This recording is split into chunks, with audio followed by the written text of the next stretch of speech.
welcome to the Live Courageously podcast show. I'm your host, John Duffy, and Live Courageously has been the conscious theme of my life for the last 3 years since the beginning of the pandemic in 2020. Courage is resistance to fear, mastery of fear, not absence of fear. There's something contagious about someone who is courageous. So I would like to welcome you to share your comments and ideas during and after the show. Let us know what you like and any suggestions for improvements. Help us grow the show by writing reviews and rating the show, and join us on our live-courageously.com website. Today's show is with musical artist John Michael Ferrari. And John Michael is a multiple award-winning singer-songwriter and entertainer who loves being on stage. His time in the United States Army during Vietnam crafted the ideas for many of his songs. For example, his recent EP, Soldier's Prayer, was a top 10 Best Folk Song finalist in September 2024 at the World Songwriters Association Awards. Ferrari also wrote Dust Off in 1966 while serving in Vietnam. John was also honored with the Quilt of Valor Award for his military service in the U.S. Army. One of his songs, Bring Me Home, about getting ready to go to heaven, won Best New Gospel in August 2024 on the West Coast Country Music Association.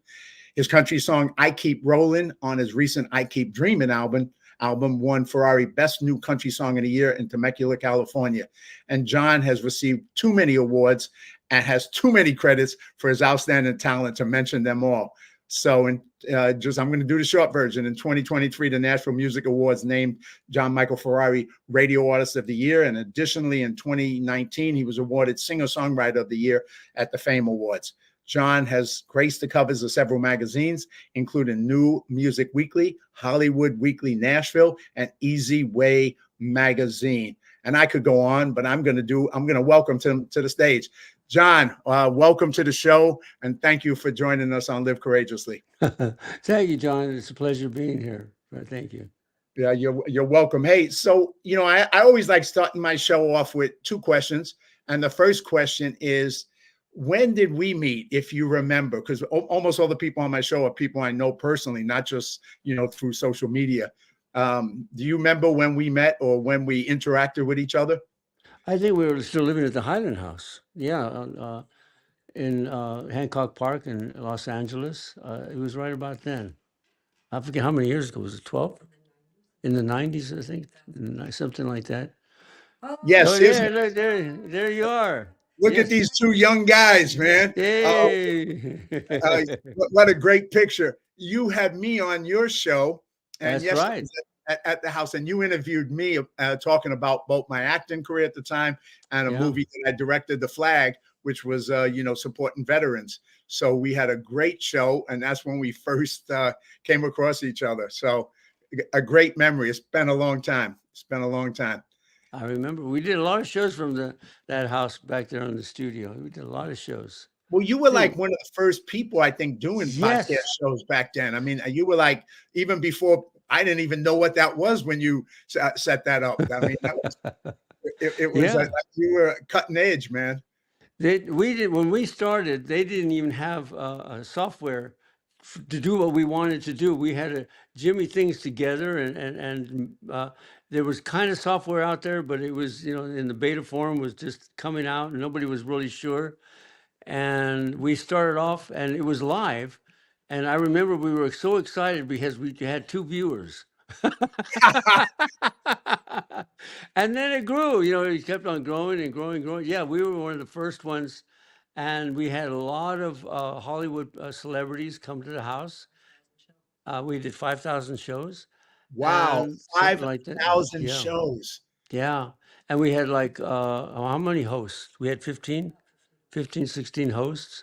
We were busy doing a lot of stuff, and it was so new. But yeah, we were one of the first ones, and even SAG called us in and wanted to know what we were doing.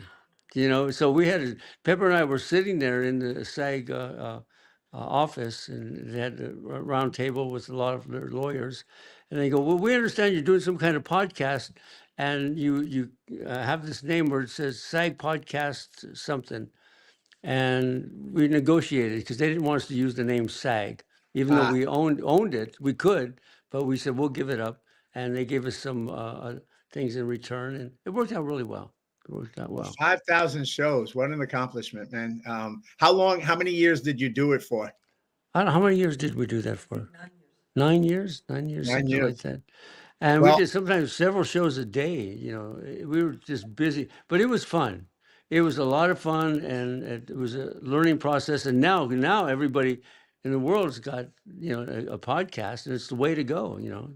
I'm on my 87 show, so I guess I got at least another 4,000 to catch up to you, man. So, Well, I didn't do all 5,000 myself, but between all of us, right. But if you look up on IMDb, I mean, it lists all the shows that we've done with all the actors and the different people. I was always amazed because I would look around in our living room because they come in and we'd be sitting there before we do the show, and I think, all these actors and celebrities that we see on the show. I remember when Joe Mantegna showed up, and we're sitting there and I'm thinking, here he is in our living room and talking to us, And what was the other guy that did the James Bond thing? Oh, but it was amazing. The people that came in, it was a lot of fun. Well, I know, for me being on it, I mean, it was such a pleasure meeting you, and the show was so much fun.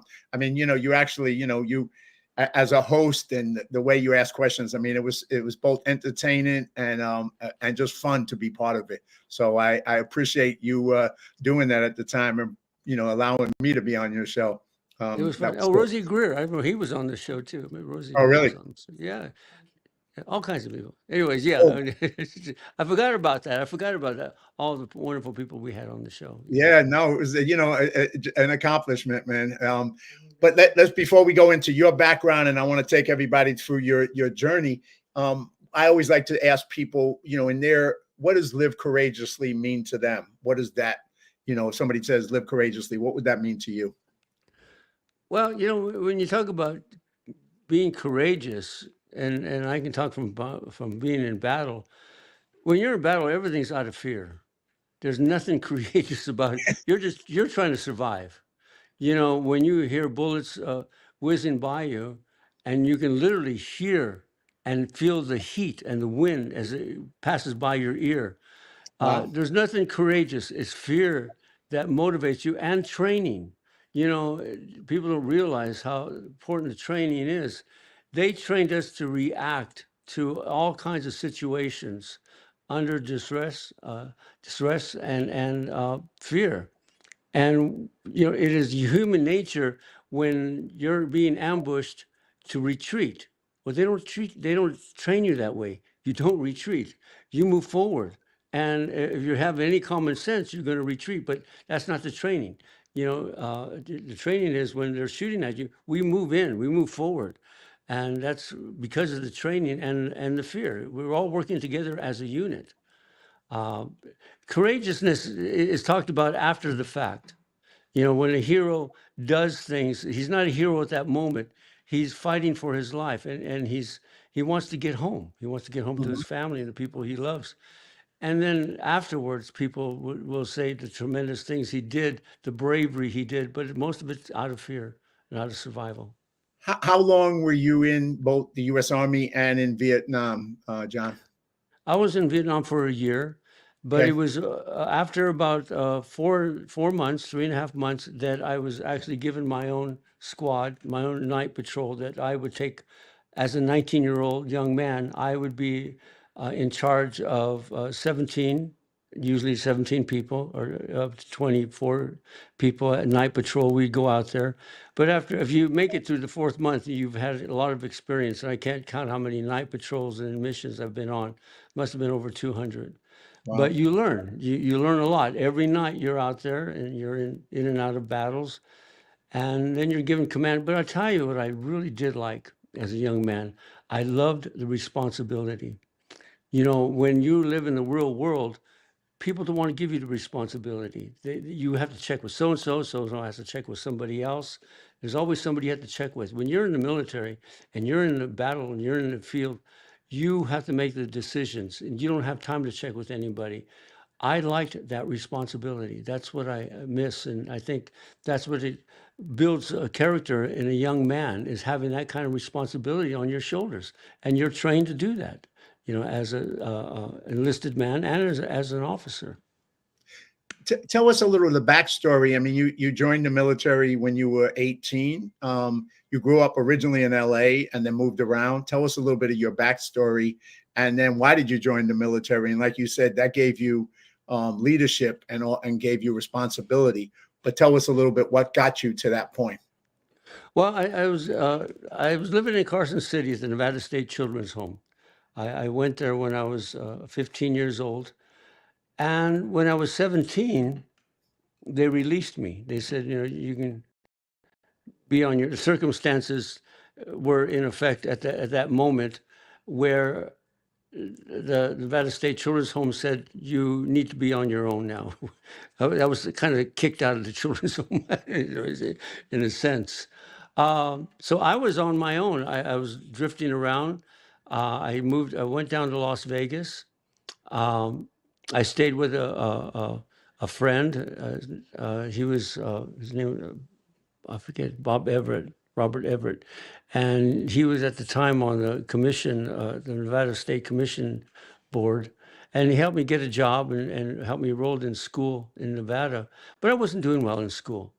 And they came to me and said, we have an idea. I think you should drop out of high school and join the military. And I thought that would be a good idea. So I went back up to Carson City with a friend of mine. We were sitting at the Golden Nugget in Carson City, and he said, let's go down to the Selective Service Office and sign up for the draft. And I go, what is that? And he said, well, if we sign up now, we're 17. When we're 18, they'll draft us. And I said, that sounds good. Because he said, if we don't go in the military, do something, we're going to end up in a lot of trouble, because we had no direction. So we walked down the street to the Selective Service Office, which was right off Main Street. And we went in there and signed the papers. I didn't need permission from my parents or anybody, never thought about it. And they said in a couple of weeks, this was in October, you're going to get a draft notice from your government and you'll report for duty. And that's what I did. I went a couple of weeks later, I received a draft notice. I forget where I went, but they bussed us down to Oakland, California, and the induction center there, and we were standing in a long line, and the sergeant was walking down the line, says, you and you're going in the Navy, you and you're going in the Marines, and you're going in the Army. I guess it just indiscriminately just chose people. I wanted to go in the Navy because my cousins were in the Navy, but the Army was fine, it was fine. And that's how I got into the service. It was a good decision to do that. When you're young, it's a shock when you go to boot camp. I mean, they start yelling. The moment the bus pulled into Fort Ord, California, the sergeant came on the bus, the Greyhound bus, and started yelling and screaming at everybody, "Get off the bus! Get out!" I said, "Oh, wow, this is different." And then we all jump out of the bus, and they said, "Get in formation." We didn't know what formation meant. I didn't know. I was looking around, and and we're standing there, and they're yelling at us, and they're telling us what a piece of crap we look like. All of us standing there, and they just moved us around, picking up military gear and all kinds of stuff, and it was a long day. And I remember the first night lying in the bunk, and I'm thinking, did I make a mistake? Do I belong here? And the training started, and it was a shock. It was a shock because you know what? I was a young man, but I was never treated like a man. I was always treated like a young boy. And the military started treating me like a young man. And that was a big change. I said, oh, there's a difference here. Because I noticed that other people who lived in the children's home who went into the military and came back, and I saw there was something different about them. They just seemed more together, more grown up, more. There was something about them that I admired, and I didn't know what it was, but I was beginning to see this is the changing, this is the transformation that's happening with me. I'm leaving kidhood into a manhood. they're treating me like a man. They're expecting man things and responsibility, and that's why you shine your shoes, you buckle, and all these things. You do formation. Everything's a regiment, and they're training you to be responsible, as for who you are and what you are now, as military, as government property. Right. We are government property now. You know. Tell us, while that was going on and while you were in that, you also had you had a love of music. You started when you were young, and which obviously led to the life and the career and all the songs and albums you produced. But when did your love of music start? When did you start playing music? And was that something you also were able to take with you and do while you were in Vietnam, or was it when you came back? Share a little bit of that story with people. No, I did. When I was about 8 years old, my stepfather took me to a pawn shop south of Market Street in San Francisco. We lived in San Francisco off O'Farrell and Jones. And we went down, no, we lived on California Street, California and Polk. That's where it was. And we went down to Market Street, to the pawn shop, and we picked up a guitar. I don't know why we did that. I have no idea. But I brought the guitar home, and I was in my room, and I looked at me in the mirror and looked at the guitar, and I thought, how do I hold this thing? Because do I do it this way? Do I do it this way? And because I'm left-handed, and I didn't know I was left-handed, but I write with my left hand. But I thought, however Elvis is holding a guitar, that's how I'm going to hold the guitar. And so I looked at a picture, and he was holding it right-handed. So that's how I held the guitar. Now, it was brought to my attention if I had looked at a picture of, what's his name? I can't think of his name, another guitar player. It was holding it right-handed, left-handed. I would have played it that way. So as it turned out, yeah, I learned how to play guitar. I learned a few chords, and started singing. But at that moment, when I was playing the guitar, I was really into roller skating and ice skating. So I don't know how the guitar came about, but it did. It ended up in my life, and that was a savior for me. But I didn't know at the time that's what I was going to end up doing. Although I did love, had a love for music, there was something there. But I mean, 8 or 9 years old, I didn't know what I wanted to do. I was in the For Cub sure. Scouts. And what kind of music was there? Any kind of music? What were you listening to when you were young? When you became a teenager, was there any specific Oh style yeah, of music that you enjoyed the most, or what was it that influenced you, if any? all the music of the '50s. I mean, when I was a little kid, I listened to all the music of the '50s. I knew the music of the '50s. I just that's what I did. I listened to the radio over and over again to all the different songs, and that's when Ricky Nelson and Elvis were really popular. And of course, Elvis had a big influence on me as an artist. Not that I wanted to be like him, but I just liked what he was doing, his singing. And I remember having my transistor radio with me all the time, and a little gray transistor radio made in Japan. I remember that. And that's what I would do. I was listening to music. I would go to school, and all I wanted to do was listen to music. And that's how I got familiar with so many songs. When I started playing guitar, I knew how to play all these songs, which was wonderful. Now, did you have a chance to play at all, even just for recreation when you were in Vietnam, or was that post Vietnam when you were able to come back and get into starting to create songs and play? No, when I was living at Carson City High School, going to school there, or living at the children's home, I joined a band. Uh, and because I could sing and play guitar, they needed a guitar player and somebody who could sing. So I knew how to do that. And that was really my beginning of learning how to interact with other musicians. It was a wonderful experience. It was a good way to get popular in Uh, school. I still wasn't doing very well in school. I just didn't have an interest in school. I wanted to do music. And we played all around Lake Tahoe. We played in Reno. We played on some TV shows and things like that.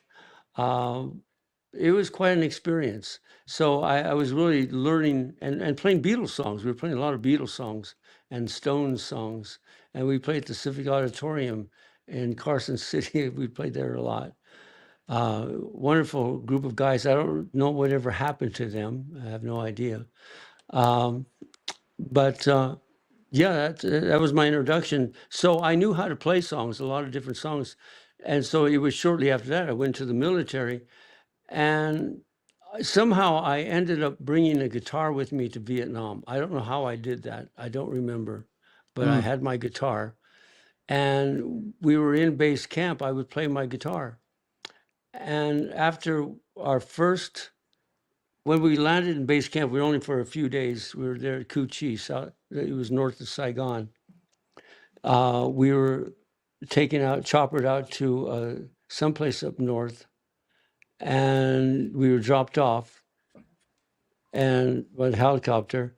And that hot afternoon, we got into a fierce firefight, and it was a shock again, another shock, because when you're in battle, it's not like what you see on TV. People giving directions and yelling things at each other. You can't hear anything. The noise is so overwhelmingly loud, and you're almost on your own. You can kind of hear somebody yelling, but you don't know what they're saying. You're kind of like you're on your own, even though we're all there and we're shooting back and receiving fire. It's very confusing. And I remember after all this commotion, it was such a hot day, and I jumped behind a rice paddy, and I dove down there, and there was all this gunfire and all this noise around me, and I started to cry. I was just like, oh my gosh, this is, I've never experienced anything like this. And somebody yelled something because they needed help. They needed help. And I pulled myself together. And I remember looking down my arm. My arm was covered with red ants, big red ants. And they said when you get on your skin, you can't get them off. But I was perspiring so much, I just wiped all the ants off my arm, and then I proceeded doing what we were supposed to do. Return fire and do all that stuff. It was a long day into the night, and that experience is what cultivated my first song, Dust Off, because in that song, that song was written because of that particular night. And that night when we were still under battle, I could see the red lights of the Dust Off trying to come in and pick up all the wounded and the dead. And that's when we got back to base camp. That's what I wrote about. It's called Dust Off. And the song starts off, got a bullet in my side and it hurts so bad. But I can't die because my girl would be sad. 20 more days and Jody be taking my place. Well, you Well, have to be in the middle. You have to be let's in the watch that. military. Let's watch that song that you made. Let's take a moment and let's watch it. Okay.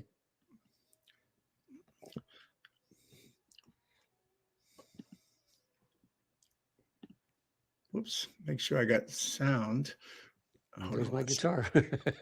Yeah, I'm going to try and make sure I got sound on it. That's the other thing I want to do, because that's important. Okay. And here we go.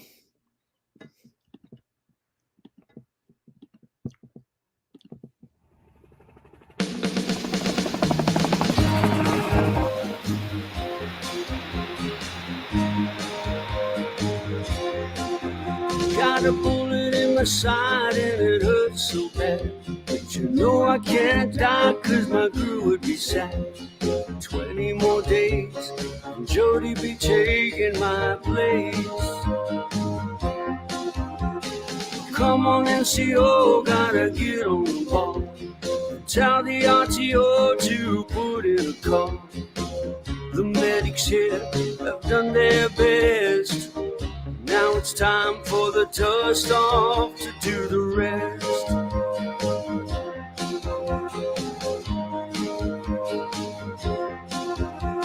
The sun's going down and it's hard to see, but the bullets keep on flying all around me. I see a red light way up high. It's gotta be the dust storm in the sky.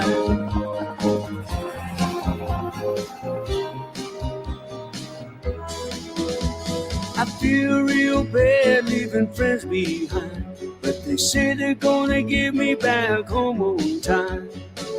We're gonna fight all through the night, and when the morning comes I'll be out of sight.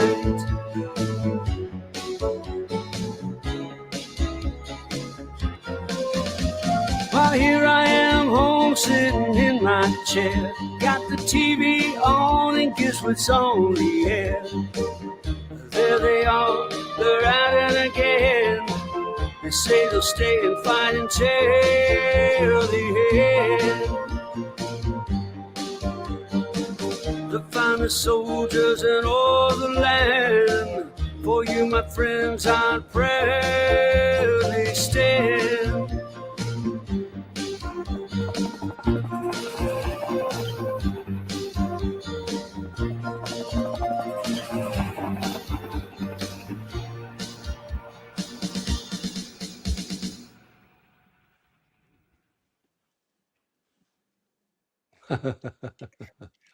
All right. Wow. That was I mean, you obviously took that experience and you turned it into something that was really powerful. Thank you. Was that your Yeah. first song that you actually wrote and performed? I mean, on your own, or did you have others and that was just one that was more significant? Well, I had written other songs, but they weren't complete songs. But that was my first real song that I wrote, completed. It had a beginning, middle, and an end to it. But yeah, I played it for some of the guys, and then the lieutenant heard it, and he goes, "Oh, yeah, why don't you come over to the officers' club and play it for us?" So I went to the officers' club, and I started playing music, different officers' clubs, and started entertaining people. I only did that for a very short time, and then I asked to be relieved to go back into my back to with the rest of my platoon and company. Because at night I would be there in barracks, and I would see our guys going out on night patrol, and I just had this terrible guilt that said I should be with them. You know, I can't take way out by playing and singing in an officers club. So I asked to be relieved and go back to my unit, and they let me go back. And yeah.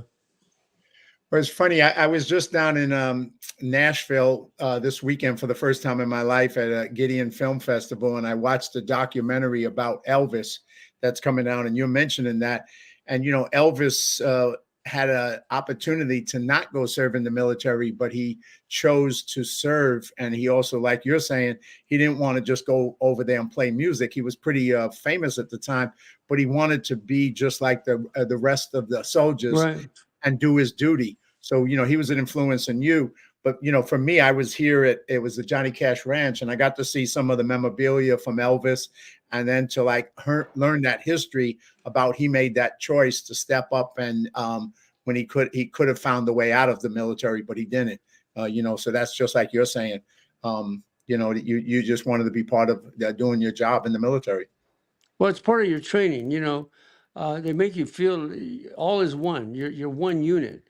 You know, in the training, you know, we had if you showed up in Reveille in the morning without your gloves and everybody else had their gloves, everybody had to take their gloves off.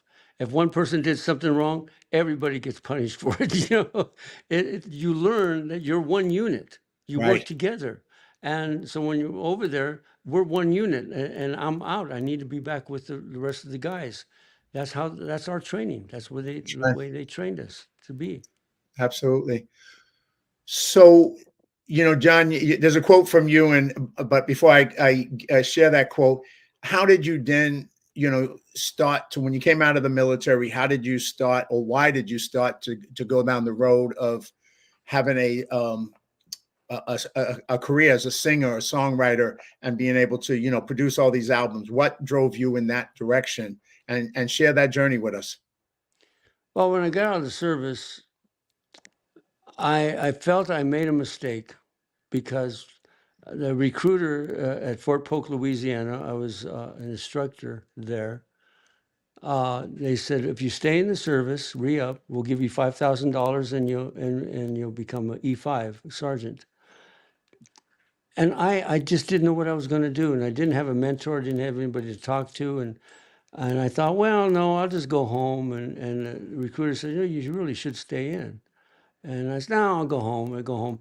When I went home, I realized I had nothing to come home to. I really didn't, and I didn't have a trade. I didn't have anything, and I thought, maybe I should have stayed in. That wasn't the best decision, because for a while all I did was get in trouble. I just got in with the law, and it was not a good thing.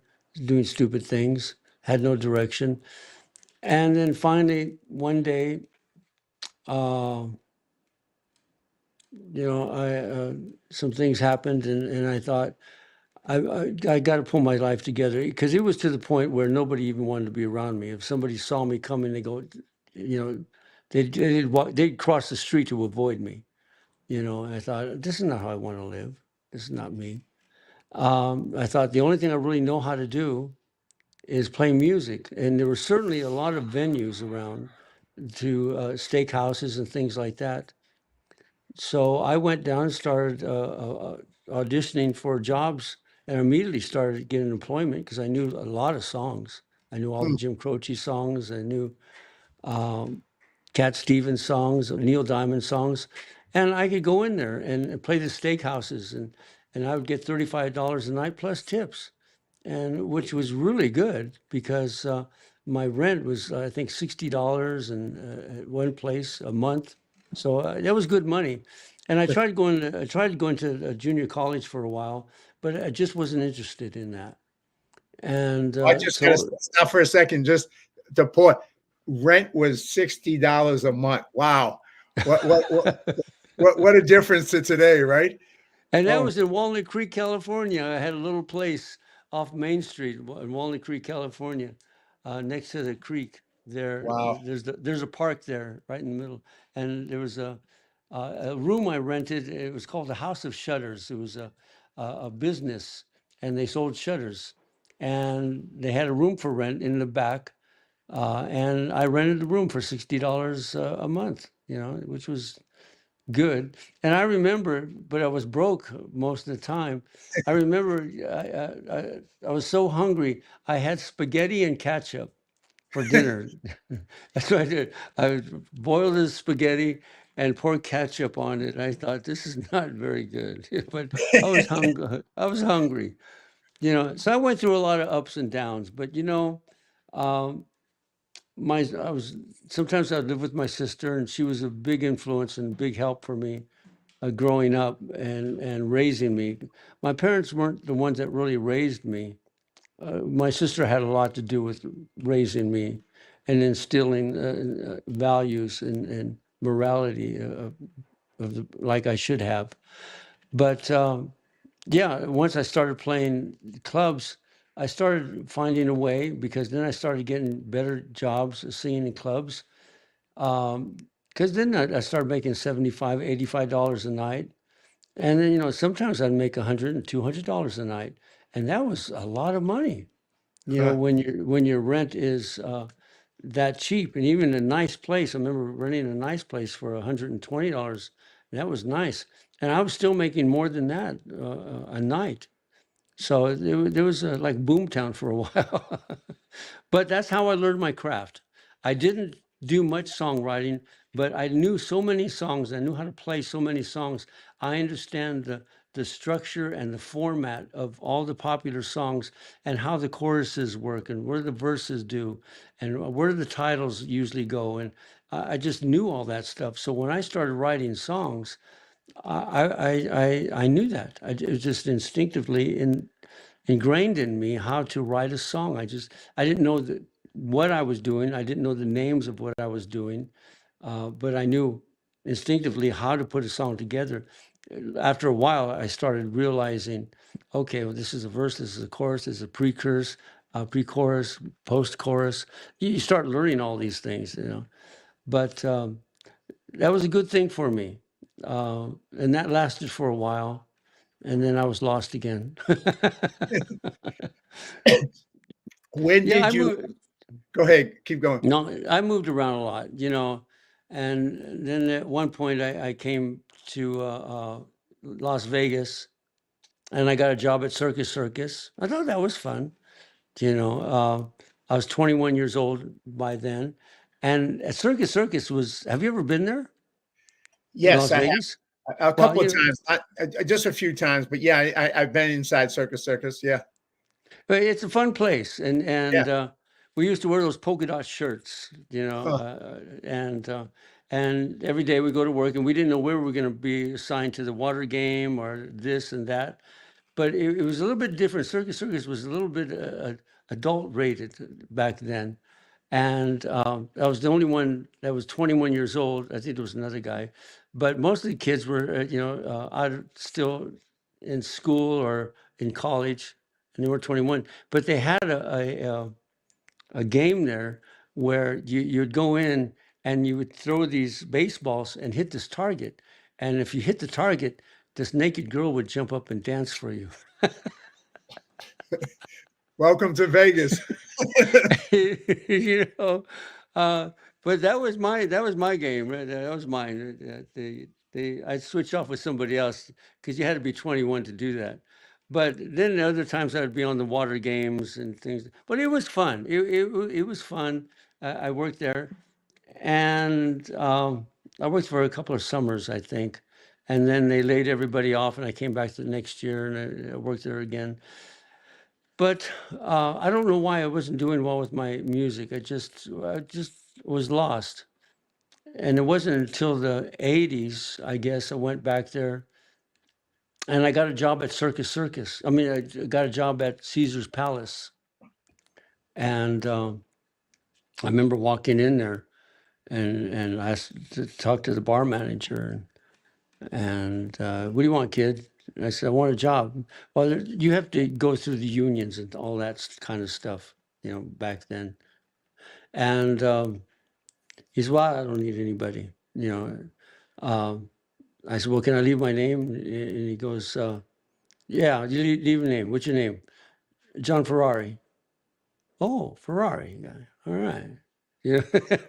Italian. He's an Italian guy. He says, yeah, I got a job for you. So he hired me. He said, go down to the union, tell him I sent you. So I worked there for a while, and that was a tough job. I was a bar back, Huh. and you work hard back there. So I worked there for a while, and then I got out. Went back, found my way back to singing again. So you kind of went in and out of singing a bunch of times, and then I when did did. you, or did you ever, like, 100% pursue singing to get you to all the awards that you've gotten, all the albums that the 4 albums that you have out?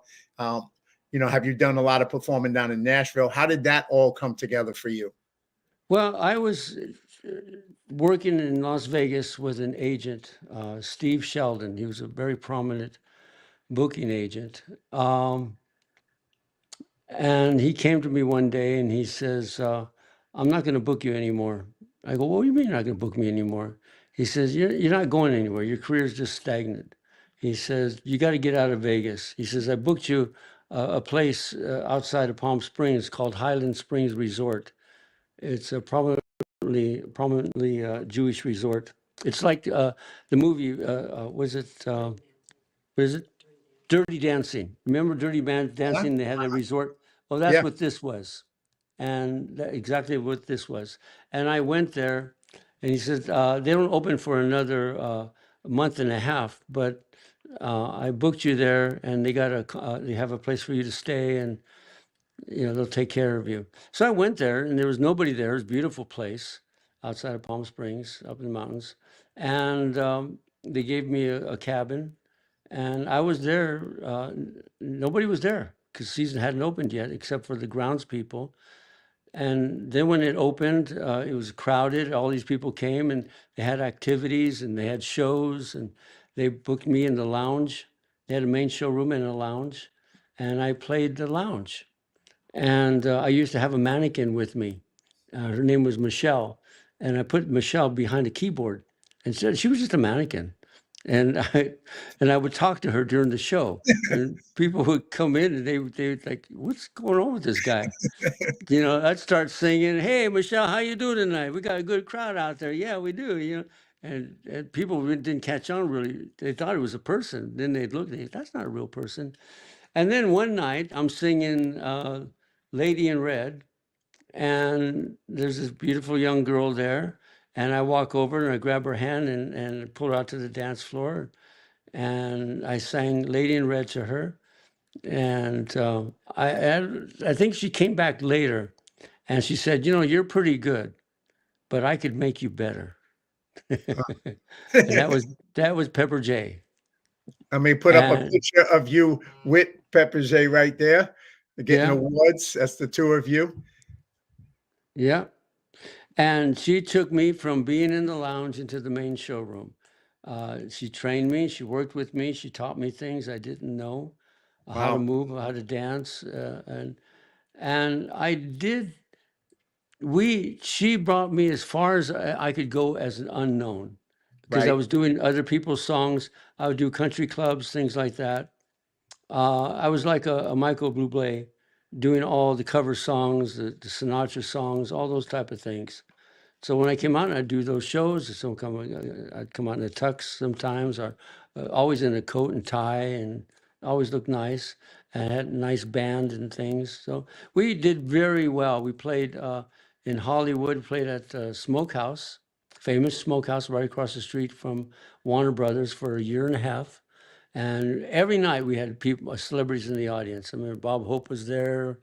I mean, I remember one night Dickie Smothers came in, and he used to do this imitation of Johnny Carson. And that night he'd been on Johnny Carson show, and did that imitation. So when he came in, he stood at the side of the stage and asked if he could come on stage. And I said, "Yeah, come on stage." And he did his impression of Johnny Carson. So we had famous people in there all the time. And we worked there for a year and a half. I worked with Mary Elizabeth McGlenn. She became very successful in Hollywood. It was quite an adventure. And all of this was happening because of Pepper J. She was booking, she was taking care of the business, but I still wasn't into writing songs as much. I kind of wrote. She said, "You really should get into songwriting." And I said, "Well, I don't know. I mean, I always thought songwriting and all this people playing on the radio was for other people, not for me. They were the special people that were on the radio. It just seemed so foreign to me, even though I've been in the music business my whole life." Um, and then one day I was touring. I came off the road. I'd been in South Carolina, Georgia, Atlanta, and all these different places. And I came home and I said to Pepper, I said, "I'm done. I don't want to do this anymore." And she said, "What are you going to do?" And I said, "I don't know. You're rich." You're an attorney. You're making plenty of money. You can. She said, "Oh, okay." So I didn't know what to do. So I thought, I could take up photography, and I took up photography, and that started doing very well because all my friends were artists. They were actors, models, and things like that. So I had a whole corral of good friends and models and people that started coming to me for photos, and it was fun. After a few years, I was done with that. I thought, okay, I've done that. I And see a she's pattern here. Yeah, yeah. And then she said, "Well, do your songwriting." So that's when I started getting into songwriting and doing arrangements, that type of thing. And that was the beginning. That was the beginning. Huh? Well, We did let's a throw up another song from you so people can hear some of your music. Because besides sharing the story, I want people to hear what you actually do. So I'm going to show "I Keep Dreaming." If we'll put that up on for people to listen to. okay.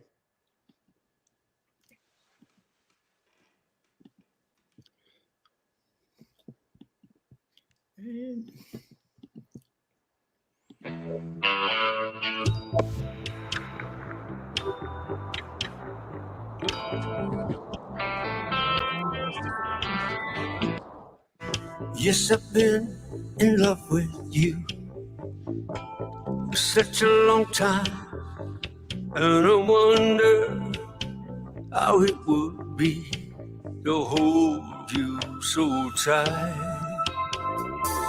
to feel your lips so close to mine, and hear your sweet and gentle sigh. And when you cry, oh, I'd hold your face and let your tears touch mine. Sentimental fool, I keep dreaming how it could be. How I wish you knew. It's sentimental fool.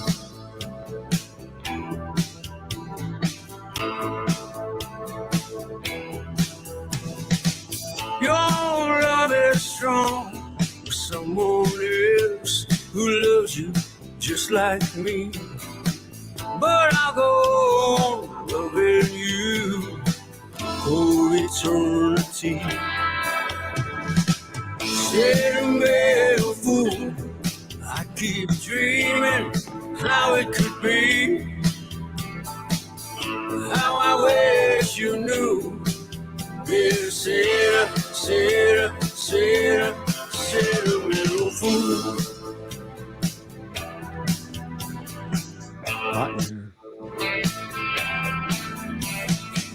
I should have said a long time ago just how you made me feel. Maybe then you'd be loving me, still loving.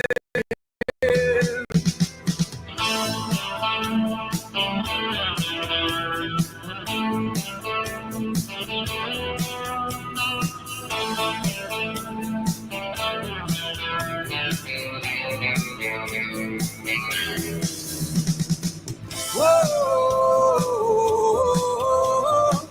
I feel close to mine. Whoa,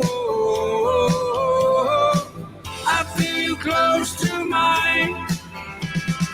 Sentimental fool, I keep dreaming of you. Sentimental fool, I keep dreaming of you. Sentimental fool, I keep dreaming of you. Sentimental fool.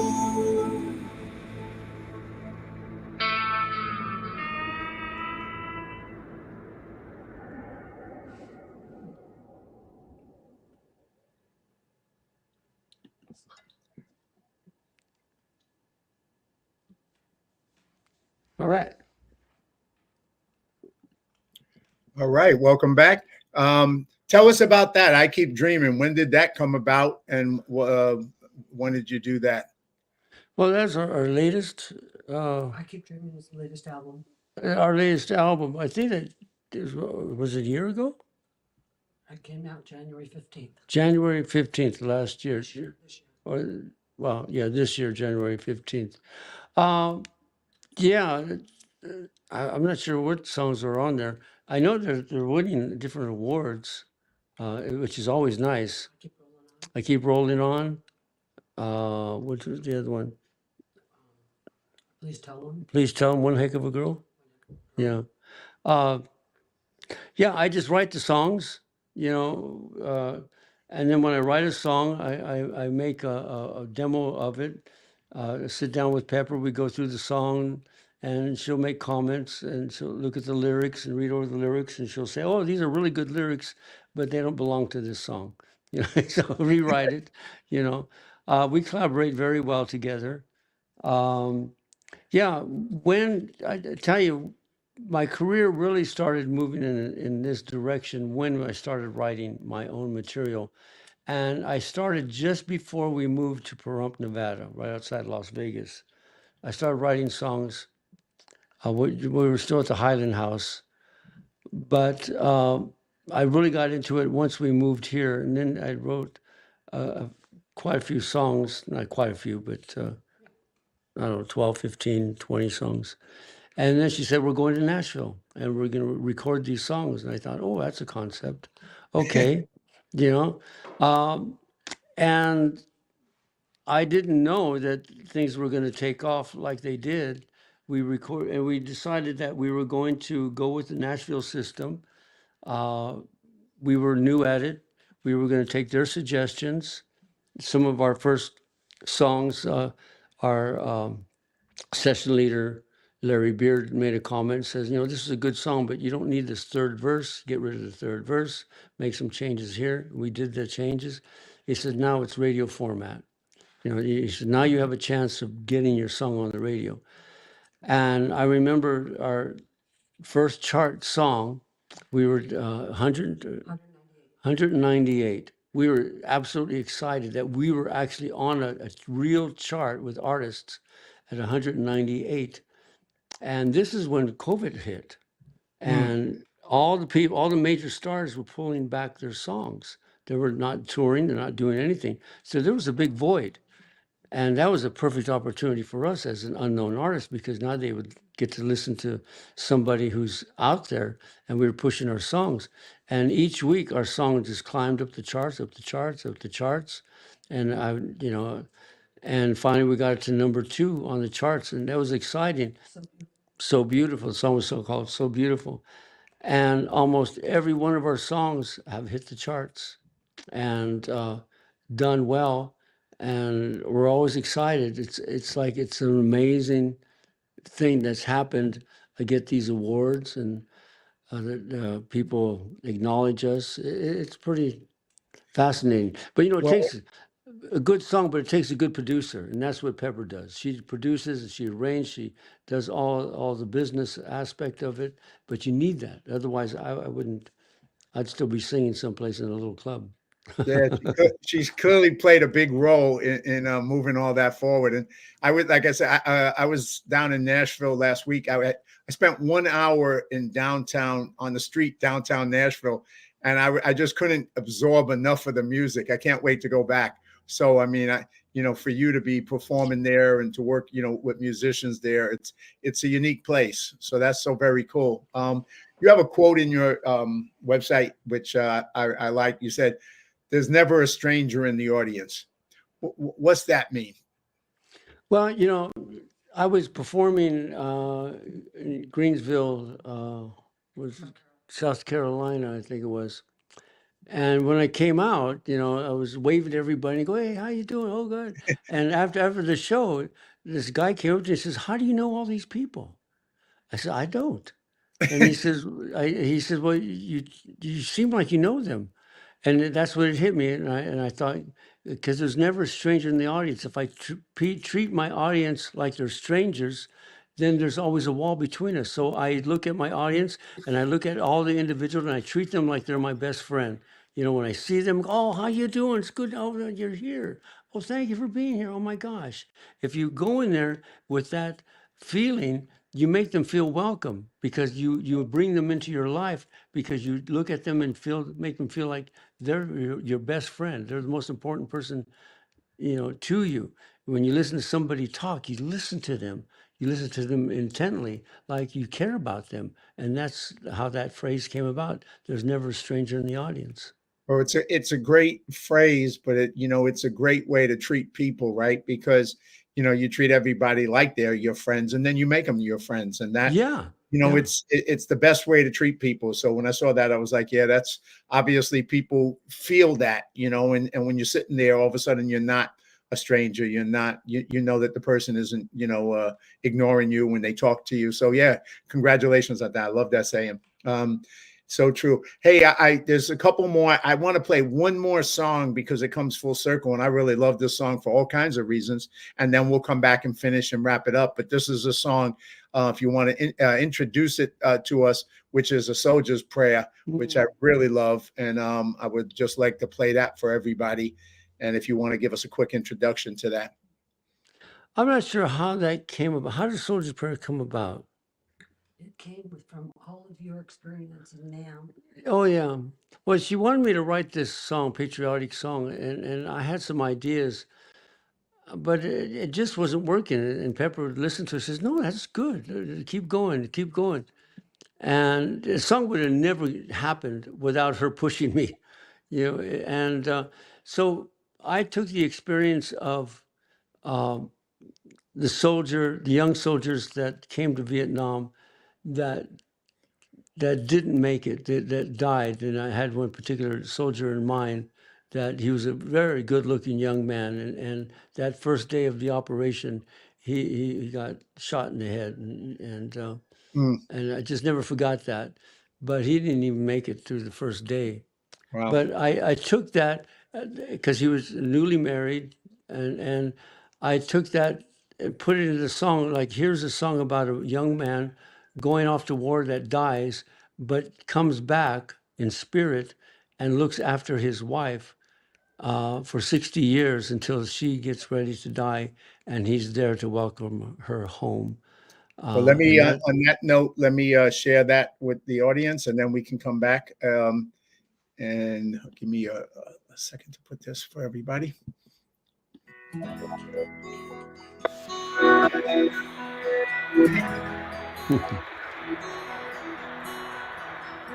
60 years went rolling by.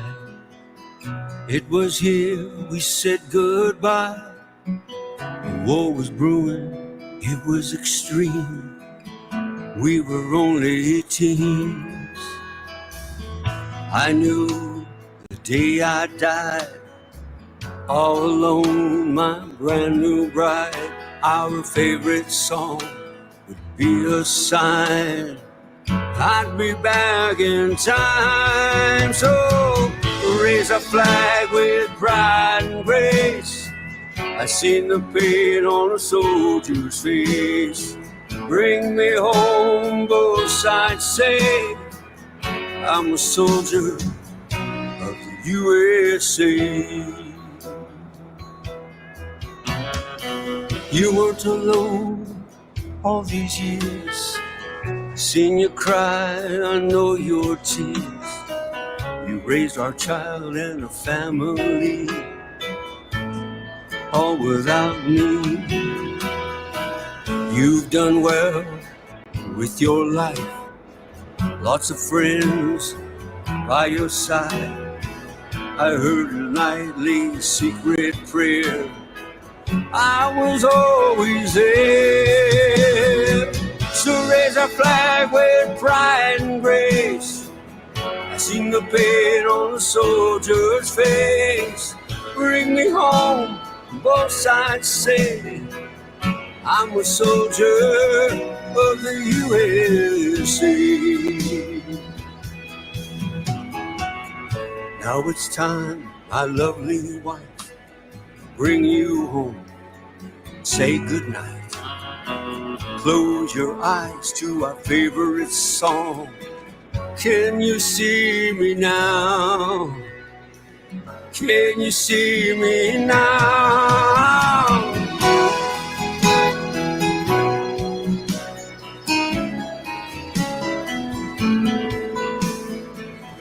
One day we'll come back in time for those we leave behind. But for now, we'll watch them grow. Welcome home.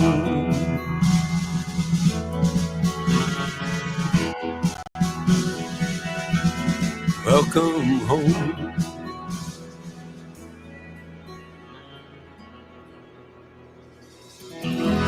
Welcome home.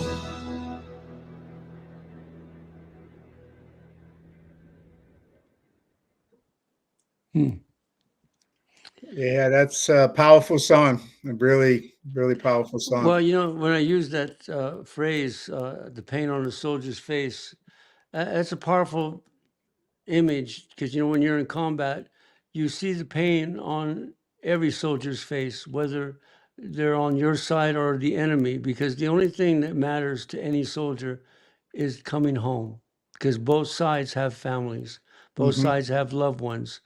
And when we would capture Viet Cong, and we'd be holding them in custody, and I'd look in their eyes, and all you saw was fear and pain, and all they wanted to do was get home. And we were all fighting for what our country or whoever believed their reason was, and I didn't even understand the reason why we were there at the time.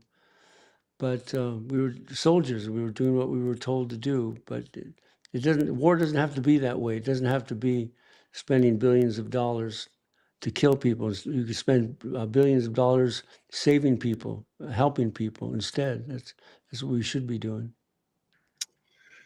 Well, I hear you. On that note, John, it's been a pleasure talking to you after all these years to see each other again. You know, from your podcast to my podcast, it's gone full circle. Any closing thoughts? Anything you would like to finish up with? Don't be a stranger. Was that? Don't be a stranger. Oh yeah, don't be a stranger. Come to the ranch and visit us. You know, we're right outside of Pahrump. You love our ranch. We have animals, all kinds of things. Now, especially, I definitely have to do it. I will. Good. We look forward to seeing you here. You'll love this place. It's quiet. It's beautiful. That's why it gets so creative. You know, living on a ranch is a wonderful experience because I can do all my writing here and not be interrupted. Well, it's kind of funny. I see in the background of where you are, and just being down at the Johnny Cash Ranch, I feel like your ranch is like another version of the Johnny Cash Ranch. So it's like I'm going to go from ranch to ranch. So I like that idea. Yeah. Well, just earlier before we got on here, we had a bunch of people here. We're rehearsing for a show we're going to be doing in a couple of weeks, and you know, I just love the opportunity of having this life, and you know, the friends and the people in it. And today we had rehearsal for a new show, and we're going to Nashville in a couple of weeks to do some more recording. When are you going to be down in Nashville? When are we going? 27th. 27th. I'm going to miss you. I'm going to go down the 10th to the 14th. Oh yeah, we'll be there for a couple of weeks. Well, good for that. So any other closing thoughts, and then I'll wrap up the show. Thank you so much for having me on the show, and it's good to talk with you and connect with you again. Well, thank you, and thank you for your music, and you know, and as you do more, I'll share it on my sites, and I really enjoyed it, man. So thanks a lot, John, and thanks a lot, Pepper, and I look forward to hanging out with you at the ranch. All right. Terrific. Thank you, John. All right. I hope today's show with John Michael Ferrari inspired you to pursue your dreams. And if you haven't seen the previous 86 podcasts with some of my amazing, courageous friends going on to live powerful lives and making a difference in the world, you can watch them on my YouTube channel, Live Courageously, or my website, live-courageously.com. And so join me every Sunday at 6 p.m. for another courageous guest. And I encourage you to choose to live courageously and make your life a masterpiece. God bless you until we meet next week.